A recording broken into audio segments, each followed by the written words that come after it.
In this video, I'm gonna show you how to link your user profile to a Nintendo Switch account. To do this, you need to go to settings, scroll down a bit, and find user. Press on the user profile you want to connect. For example, I have only one, so I'm gonna press this one, and link to a Nintendo account.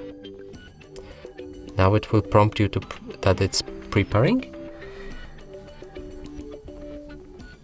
And from here you can quick sign in via smartphone, or sign in using email address or sign in ID. So I'm gonna press this one.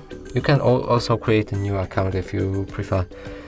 And from here you need to enter the email address and password, which I'm not gonna show you, but I'm gonna do it in hiding.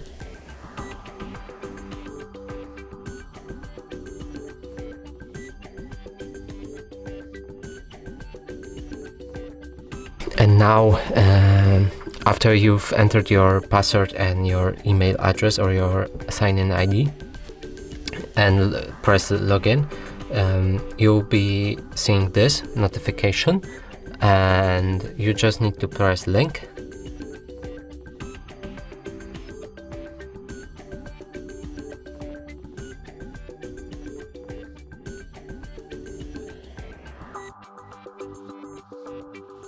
And we press OK. And our account is linked. So that's it for this video. Hope you like it. Please consider subscribing to our channel, leave a like and a comment below.